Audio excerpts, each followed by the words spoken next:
ప్రాంతానికి తర్వాత తదనంతరం తెలంగాణ రాష్ట్రం ఏర్పడిన తర్వాత తెలంగాణ రాష్ట్రానికి ఒక రక్షణ కవచం, ఒక శ్రీరామ రక్ష టీఆర్ఎస్ అనే పార్టీ, తర్వాత బీఆర్ఎస్ అనే పార్టీ అనే మాట కొన్ని వేల సార్లు చెప్పింటారు. స్వీయ రాజకీయ అస్తిత్వమే శ్రీరామ రక్ష తెలంగాణ ప్రాంతానికి, తెలంగాణ రాష్ట్రానికి అనే మాటను కూడా కొన్ని వేల సార్లు చెప్పారు. దానికి గొప్ప ఉదాహరణ ఈరోజు ప్రస్ఫుటంగా ప్రజలకు కనబడుతున్నది ఏంటిది, ప్రత్యక్షంగా మనందరి ముంగట ఆవిష్కృతమైనది ఏంటిది అంటే, ఈరోజు దేశంలో జరుగుతున్న తాజా ఉదంతం మన రాష్ట్రంలో రేపు జరగబోతున్న ఒక దృష్టాంతమే దానికి గొప్ప ఉదాహరణ. కేసీఆర్ గారు 16 పార్లమెంట్ సీట్లు ఇవ్వండి, మనం కేంద్రంలో ఈ సంకీర్ణ శకంలో ఒక నిర్ణయాత్మకమైన పాత్రలో ఉంటామని తెలంగాణ ప్రజలకు అపీల్ చేసినప్పుడు, ఇక్కడ ఈరోజున్న ముఖ్యమంత్రి రేవంత్ రెడ్డి గారితో సహా చాలామంది మాట్లాడినారు. ఏం చేస్తారు 16 ఎంపీలతో కేసీఆర్ గారు, ఏం చేయగలరు అని మాట్లాడినారు. ఇవాళ ఏం జరుగుతుంది అంటే, 16 ఎంపీలు వచ్చిన తెలుగుదేశం పార్టీ, 16 ఎంపీ సీట్లు సాధించిన తెలుగుదేశం పార్టీ ఇవాళ తనకొచ్చిన నిర్ణయాత్మకమైన పాత్రతో వైజాగ్ స్టీల్ ప్లాంట్ ప్రైవేటీకరణకు అడ్డుకట్ట వేయగలిగింది, ఆపగలిగింది. వైజాగ్ స్టీల్ ప్లాంట్ ప్రైవేటీకరణ ఈరోజు 16 ఎంపీలతోనే ఆగిపోయింది. కానీ అదే 16 ఎంపీలు ఇక్కడ చెరి 8 చొప్పున బీజేపీ కాంగ్రెస్కి ఇస్తే ఏం జరుగుతున్నదంటే, రేపు స్వయంగా బొగ్గు గనుల శాఖ మంత్రి గారు హైదరాబాద్లోనే వేలం పెట్టి మన బొగ్గు గనులను ఇవాళ బహిరంగ మార్కెట్లో వేలం వేసే ఒక దుర్మార్గమైన ఒక కొత్త పద్ధతికి శ్రీకారం చుట్టబోతా ఉన్నారు. ఇది ఆనాడు ముఖ్యమంత్రిగా కేసీఆర్ గారు రాసిన లేఖ.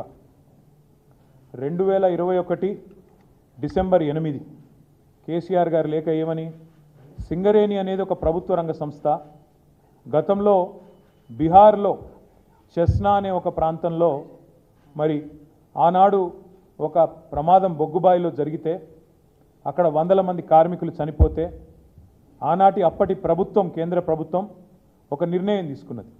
ఏమని, మరి భవిష్యత్తులో బొగ్గు గనులన్నింటినీ కూడా పబ్లిక్ సెక్టార్ అండర్టేకింగ్స్కి అప్పచెప్పినట్టయితే రక్షణ చర్యలు కానీ ఇంకోటి కానీ తీసుకుంటారు జాగ్రత్త, కానీ ఒక విధానపరమైన నిర్ణయాన్ని ఆనాడు 1975-76 ప్రాంతంలో అప్పటి కేంద్ర ప్రభుత్వం తీసుకోవడం జరిగింది. దాన్ని ఉటంకిస్తూ కేసీఆర్ గారు ఉత్తరం రాసినారు. ఏమని రాసినారు, అయ్యా మీరు ప్రభుత్వ రంగ సంస్థ, 51% రాష్ట్ర ప్రభుత్వ వాటా ఉన్నది, 49% కేంద్ర ప్రభుత్వ వాటా ఉన్నది, దయచేసి మీరు కేటాయించండి అని చెప్పారు. చెప్తే వెంటనే ఆనాడు అప్పటి పీసీసీ అధ్యక్షుడు రేవంత్ రెడ్డి గారు కూడా కేసీఆర్ గారు డిసెంబర్ 8 నాడు ఈ డిమాండ్ పెడుతూ ఉత్తరం రాస్తే, రేవంత్ రెడ్డి గారు డిసెంబర్ 11 నాడు 2021 డిసెంబర్ 11 నాడు ఇది రేవంత్ రెడ్డి గారు చేసిన ట్వీటు, ఆయన రాసిన లేఖ, ప్రధానమంత్రికి పీసీసీ అధ్యక్షుడి హోదాలో రేవంత్ రెడ్డి గారు ఏం డిమాండ్ చేసినారు, I wrote to prime minister of India to immediately stop the action of 4 coal blocks in Singareni Collieries and transfer them to SCCL, Singareni Collieries Limited.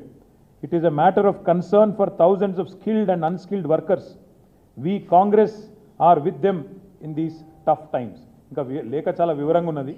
Coal బ్లాక్స్ని నేరుగా అలాట్ చేయాలి సింగరేణికి, ఆక్షన్ పెట్టవద్దు అని ఆనాడు పీసీసీ అధ్యక్షుడి హోదాలో గౌరవ parliament సభ్యుడిగా రేవంత్ రెడ్డి గారు ప్రధానమంత్రి గారికి రాసిన ఉత్తరం. కేసీఆర్ గారు రాయంగానే 3 రోజులకు రేవంత్ రెడ్డి గారు కూడా పేపర్లో ఆనాడు వచ్చిన కథనాలు, రేవంత్ రెడ్డి అర్జెస్ ప్రధానమంత్రి to stop the action of coal blocks.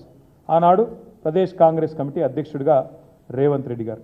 ఆ రోజు మేము ఊరికేనే అడగలేదు, ఆ రోజు మేము చెప్పిన దానికి కూడా లాజిక్ ఏంది అంటే, అయ్యా మీరు ఇది కొత్తది కాదు, మేము అడిగేదేం కొత్తది కాదు, ఇదేం కొత్త విధానం కూడా మేము తెరదీయడం లేదు.